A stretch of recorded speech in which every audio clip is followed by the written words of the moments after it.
doing some fermentating from the kitchen, along with some planting, and maybe we'll take you along to the greenhouse. In the meantime, today we're looking at kombucha, kombucha. It's a fermented tea. You can use green tea or you can use black tea. Now, I prefer to use green tea. I'll just grab one here to show you. This is my green tea kombucha with the SCOBY on top. This is what we'll be concentrating on making. Hopefully you guys can follow along and we can see what we can get done. Okay, so as you can see, I have kombucha already made first fermentation, but I'm going to take you through how we do everything.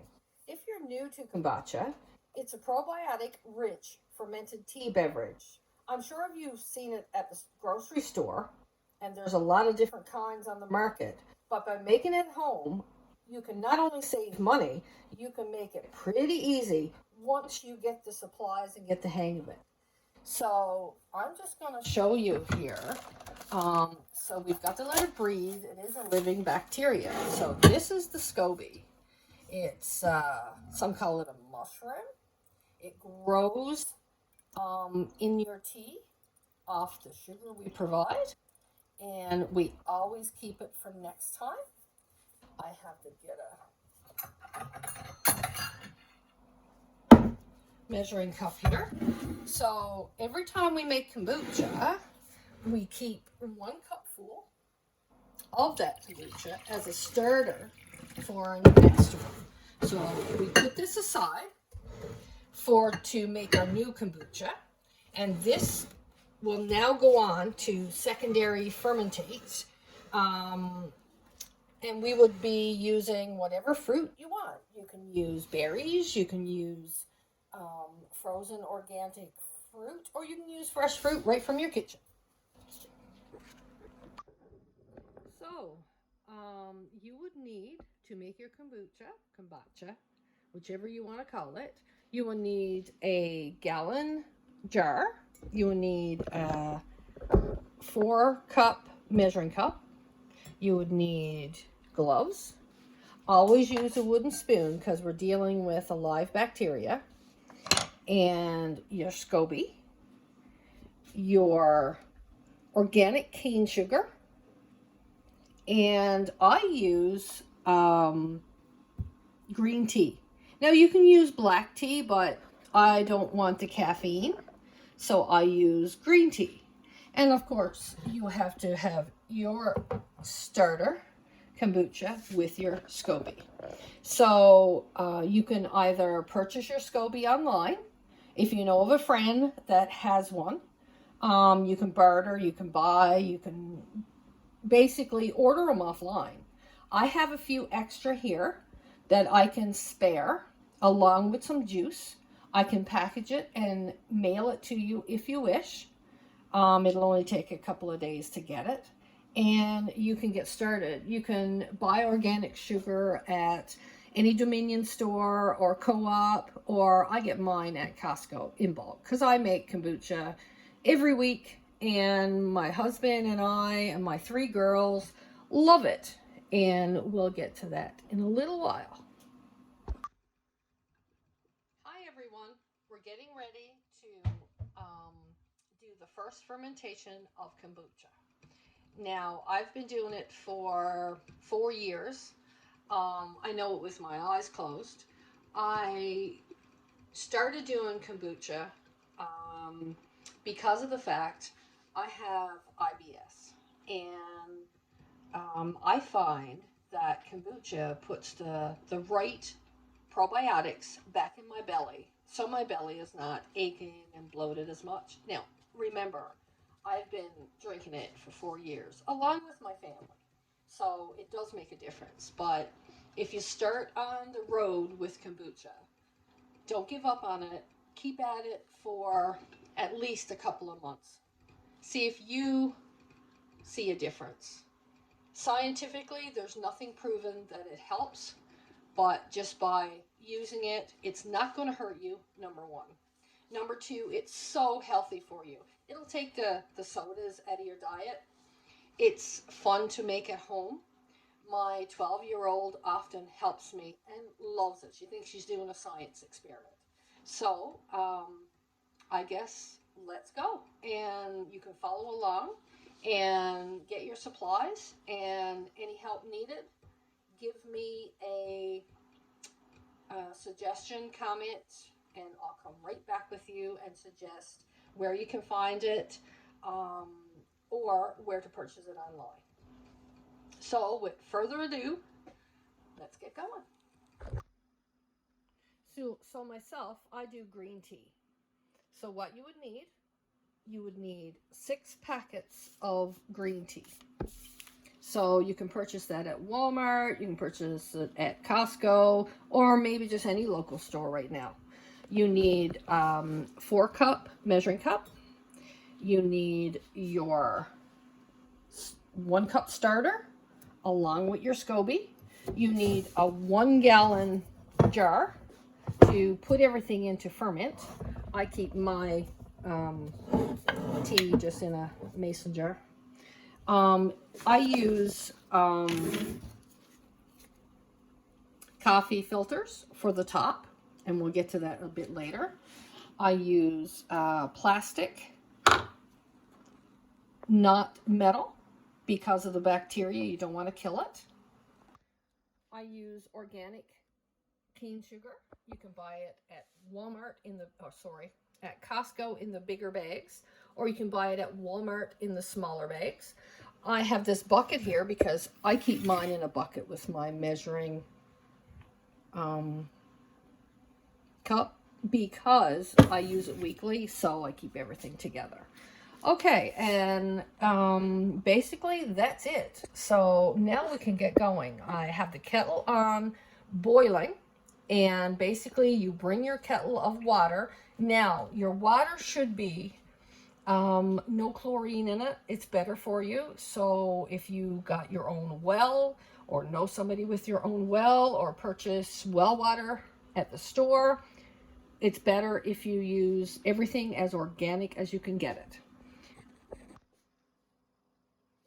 So what we do is we take our tea bags and we open them up, and basically we put them all together to go into the main jar.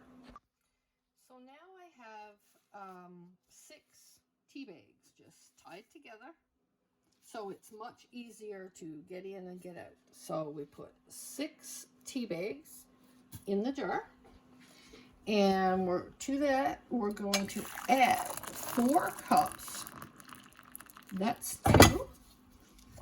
Move this around a little bit so I can get this out of the jar. This is where you are. So this is 2, and we're going to do 2 more. So we're going to put 4 cups of water, just under boiling, into our jar. So there we have it. Now we're going to put our timer on for 10 minutes. So with this kombucha, you can drink it as soon as it's ready. And it doesn't have to be secondary fermented. If you like the taste, you can just do first fermentation. I like first fermentation, but the second fermentation puts the fizz and the carbonation in the kombucha. It is so much better, but the first one, maybe you like it that way, just plain.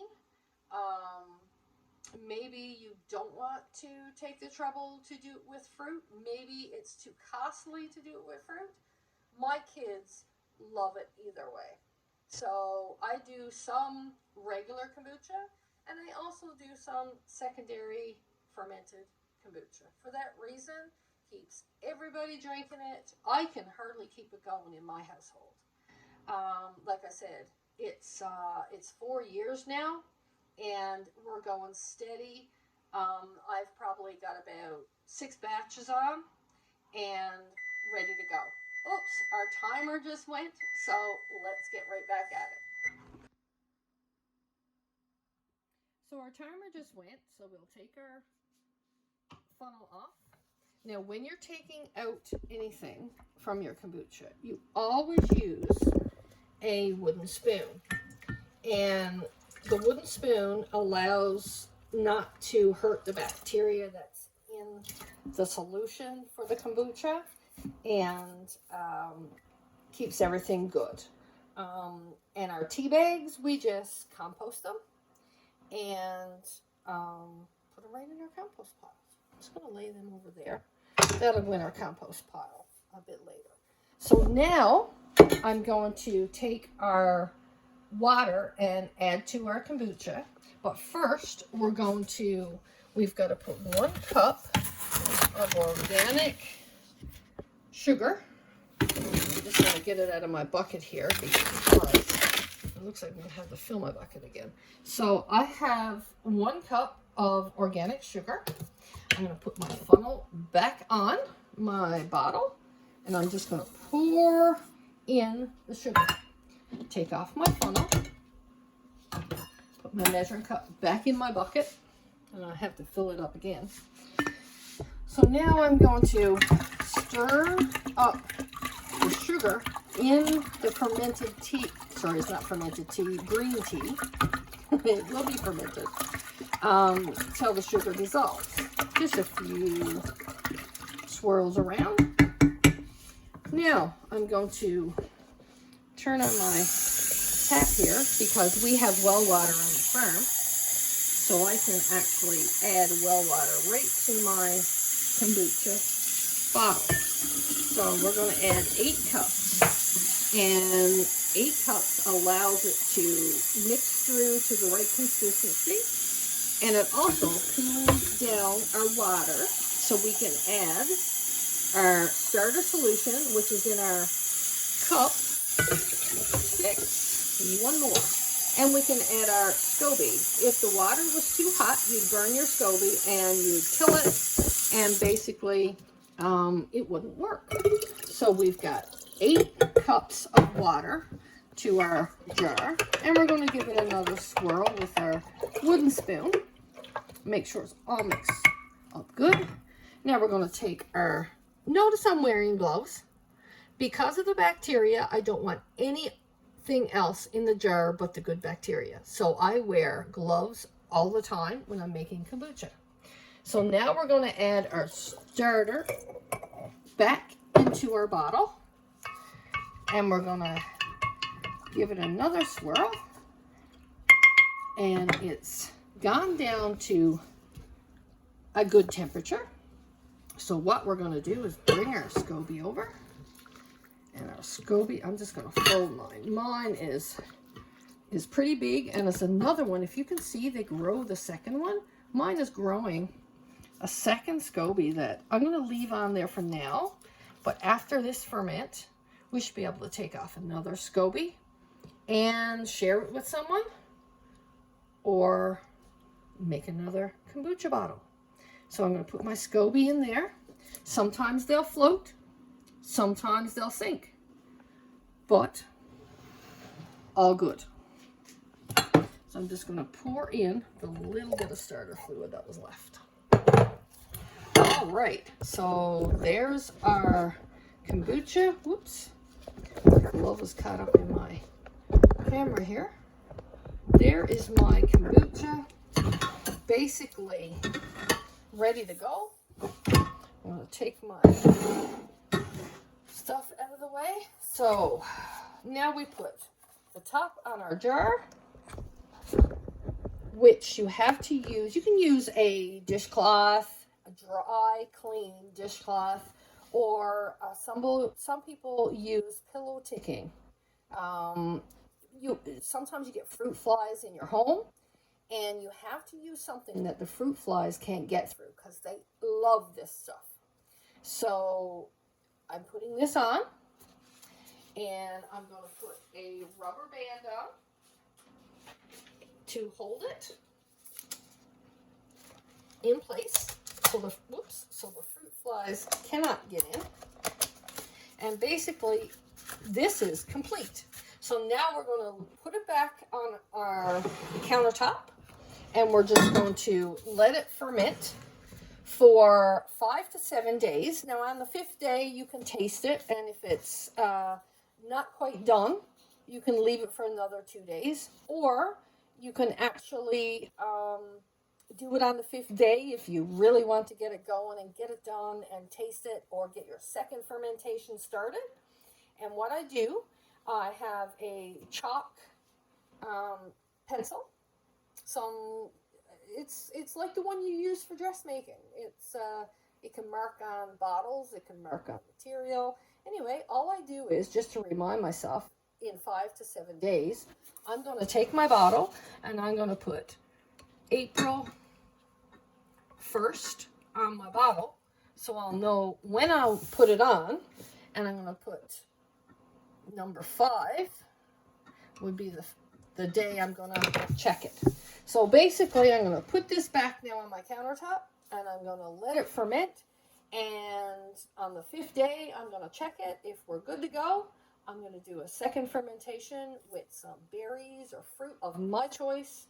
And I'll ask the kids what they want, and we can do strawberry, we can do blueberry, and get it done. Happy fermenting, everybody, and we'll see you in the next video.